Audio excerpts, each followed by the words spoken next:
Hello everyone, आप सभी का स्वागत है हमारे यूट्यूब चैनल अपना सफ़र 786 में। व्यूअर्स, आज के इस टैरो कार्ड रीडिंग में हम देखने की कोशिश कर रहे हैं राइट नाउ आपके पर्सन की करंट फीलिंग्स आपके लिए क्या हैं। इस वक्त आपके पर्सन आपके बारे में क्या सोच रहे हैं। इस वक्त इस पर्सन के दिल में दिमाग में क्या कुछ चल रहा है आपको लेकर, इस रिश्ते को लेकर, और ये पर्सन इस वक्त किस एनर्जी में है। ओके व्यूअर्स, आज की रीडिंग का टॉपिक भी यही रहने वाला है कि इस वक्त आपके पर्सन आपके बारे में क्या सोच रहे हैं। आज हम इसी टॉपिक पर बात करने वाले हैं। ओके, हमने यहाँ आपके लिए कुछ कार्ड्स निकाल लिए हैं। बॉटम ऑफ द डेक हमारे पास जो कार्ड आया है वो आया है 9 ऑफ पेंटिकल्स एंड बाकी सारे कार्ड्स हैं the magician, 5 of wands and 2 of source. और यहाँ पर द मैजिशियन के कार्ड में सारे ही एलिमेंट्स एंड साइंस अवेलेबल हैं और ये रीडिंग भी सभी ज़ोडिएक साइंस के लिए है। ओके, तो करते हैं रीडिंग स्टार्ट।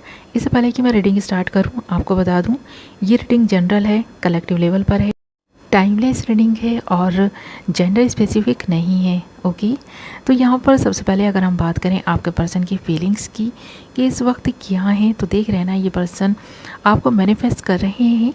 जो भी इस पर्सन की इच्छाएं हैं ये आपके साथ में उन इच्छाओं को पूरा करने के बारे में सोच रहे हैं, क्योंकि कुछ ऐसी इच्छाएं, कुछ ऐसी अभिलाषाएं इस पर्सन के मन में थी जो ये पूरी नहीं कर सके हैं। तो अभी भी ये पर्सन उन इच्छाओं को पूरा करने के बारे में सोचते हैं और कहीं से ये पर्सन चाहता है कि आप इस पर्सन की ज़िंदगी में रिटर्न आएँ ताकि अपनी उन इच्छाओं को ये पर्सन पूरा कर सके। क्योंकि ये पर्सन आपको ना 9 ऑफ पेंटिकल्स की एनर्जी में देख पा रहा है, जहाँ पर आप अपनी लाइफ में ग्रो कर रहे हैं, आगे बढ़ रहे हैं। इस पर्सन को जैसे भूलते जा रहे हैं, तो इस पर्सन को एक डर और फेयर सताने लगा है कि कहीं ऐसा ना हो कि आप पूरी तरह से इस पर्सन को भुला दें। तो ये पर्सन आपको मैनिफेस्ट करके वापस पाना चाहता है और ये मैनिफेस्टेशन की टेक्निक इस्तेमाल भी कर रहे हैं।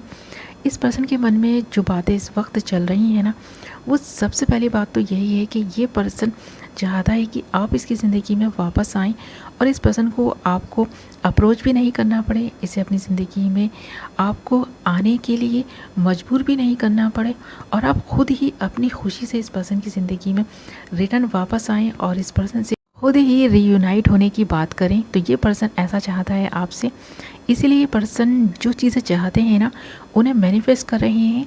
तो इस वक्त ये पर्सन एक ऐसे मैजिशियन के रूप में मुझे नज़र आ रहा है जो अपनी इच्छाओं को पूरा करना चाहता है और किसी भी हद तक ये पर्सन कोशिश कर सकता है कि ये इन इच्छाओं को पूरा कर सके।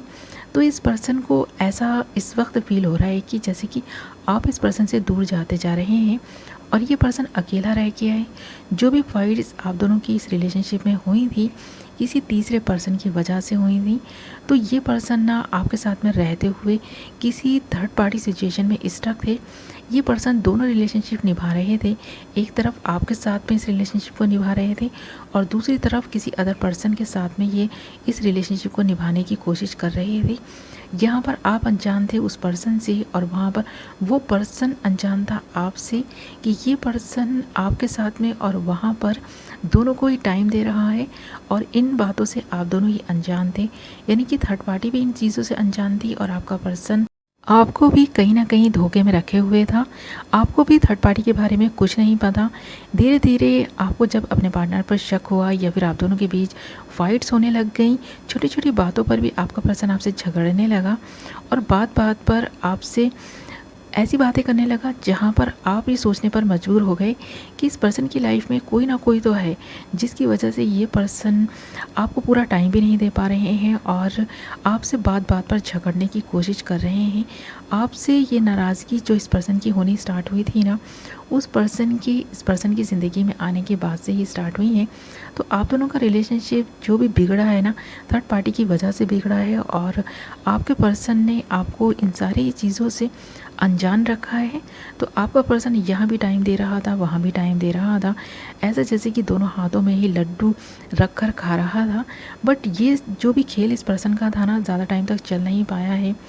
आपको जैसे पता चला ना इस पर्सन के बारे में, आपने इस पर्सन को छोड़ने का फ़ैसला किया है और आप इस पर्सन से अलग हो गए हैं। आप अलग तो ज़रूर हो गए हैं, बट हाँ, अभी भी मुझे ऐसा लगता है काफ़ी इमोशनल लेवल पर इस पर्सन से कनेक्ट हैं आप इस पर्सन को मिस करते हैं, याद करते हैं। जो भी आपके साथ में धोखा हुआ है, फ़रेब हुआ है, इस पर्सन ने जो चीटिंग की है आपके साथ में इस रिलेशनशिप में रहते हुए, आप उसे भुला भी नहीं पाते हैं। और कहीं ना कहीं आपको ये दुख सताता है कि आपके पर्सन ने आपके साथ में ऐसा क्यों किया। तो हमारे व्यूअर्स आज भी इस दुख और तकलीफ़ से गुजर रहे हैं, और जो धोखा हमारे व्यूअर्स को मिला है उनके पार्टनर से, उसे भुला नहीं पा रहे हैं। और किसी के साथ में जब धोखा होता है तो उस धोखे को कैसे भुलाया जा सकता है। जब हम किसी से इतना ज़्यादा प्यार करते हैं तो एक्सपेक्ट करते हैं कि वो इंसान भी हमें प्यार दे, बदले में हमारे साथ में लॉयल बना रहे। हमारे साथ में चीटिंग जब होती है ना, तो हम ये कैसे सह सकते हैं। तो हमारे व्यूअर्स कैसे सह सकते हैं ये सारी चीज़ें। आपने तो फिर भी अलग होने का इतना मजबूत और एक स्ट्रॉन्ग डिसीज़न ले भी लिया, बट बहुत सारे ऐसे लोग भी होते हैं जो सिर्फ़ और सिर्फ अपने पार्टनर की जो भी ज़्यादतियाँ हैं ना, उन्हें सहते रहते हैं और कुछ कर भी नहीं पाते। अलग होने का तो सोच भी नहीं पाते हैं, क्योंकि वो इमोशनल लेवल पर अपने पार्टनर के साथ में ना इस तरह अटैच होते हैं कि वो अलग होने का सोच भी नहीं पाते हैं। ये डर और फियर उनमें बना रहता है कि वो इतने स्ट्रॉन्ग नहीं हैं, अलग रहकर वो अपनी ज़िंदगी का सफ़र कैसे तय करेंगे। इसलिए वो ज़्यादतियाँ सहते रहते हैं और उनके पार्टनर उन पर ज़्यादतियाँ करते रहते हैं। बट यहाँ पर आपने एक अच्छा डिसीज़न लिया, अपने खुद को इस मुश्किल वक्त में भी स्ट्रॉन्ग बनाए रखा। आपने सेल्फ लव करना स्टार्ट किया है, खुद पर फोकस आपने बना लिया है। आप अब जीवन में ग्रो कर रहे हैं और आपने ना इंडिपेंडेंट होने का सोच लिया है।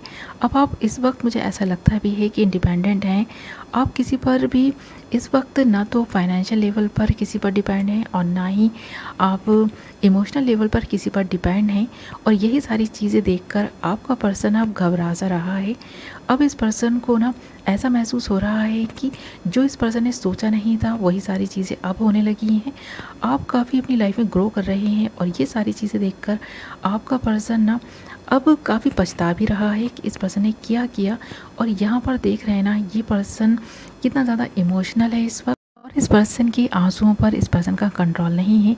काफ़ी ओवरफ्लो हो रहे हैं इस पर्सन के इमोशंस। तो देख रहे हैं ना, 2 ऑफ सोर्स है हमारे पास और 5 ऑफ वांड्स भी है।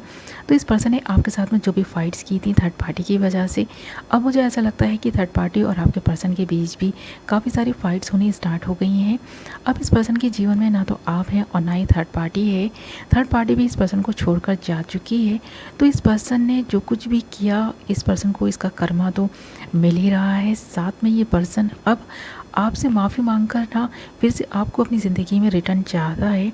ऐसा इसलिए चाहते हैं ये पर्सन क्योंकि थर्ड पार्टी ना तो अब इस पर्सन की ज़िंदगी में है, और थर्ड पार्टी इस पर्सन को बहुत अच्छा सबक सिखा कर गई है, ऐसा लग रहा है। क्योंकि आपने तो इस पर्सन की खुशी के खातिर ख़ुद को इस पर्सन से अलग कर लिया। आपने सोच लिया कि ठीक है, अगर ये पर्सन आपसे प्यार नहीं करता तो ये अपनी लाइफ में खुश रहे, आप अपनी लाइफ में खुश रहेंगे। बट थर्ड पार्टी ने इस पर्सन को ना अच्छा खासा सबक सिखाया है, ऐसा लग रहा है। अब इस पर्सन के अपने भी इस पर्सन के अगेंस्ट हो गए हैं। तो यहाँ पर इस पर्सन का अपना कहने के लिए भी कोई नहीं है।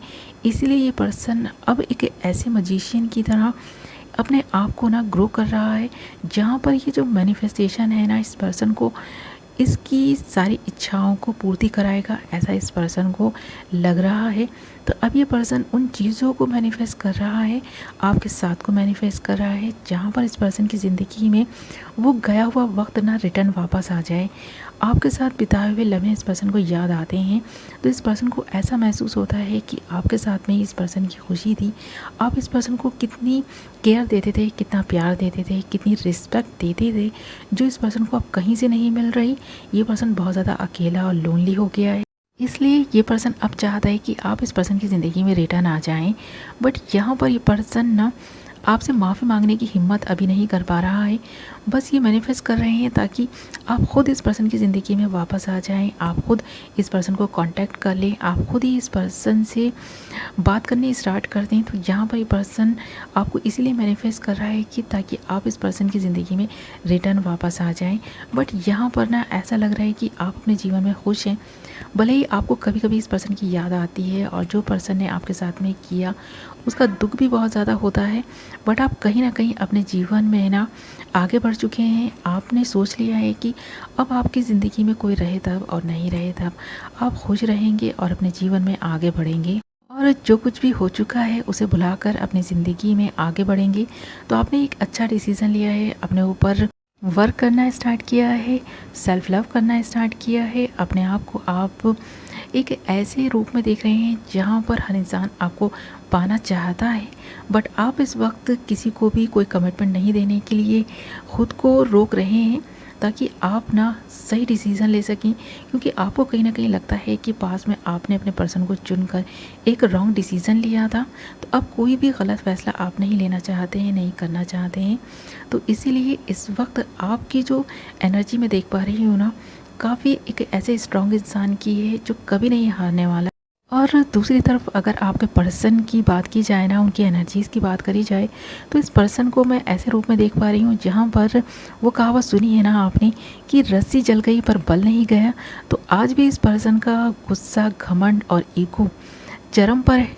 अभी भी ये पर्सन आपसे ही ये एक्सपेक्ट कर रहा है कि आप ही इस पर्सन की ज़िंदगी में रिटर्न आएँ, इससे माफ़ी मांगें और इस पर्सन को अपना बनाने के लिए बात करें।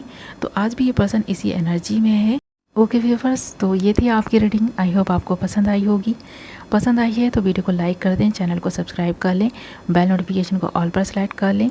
मैं मिलूँगी आपसे एक नई वीडियो के साथ। अपना ख्याल रखें, अपनों का ख्याल रखें। Love you all.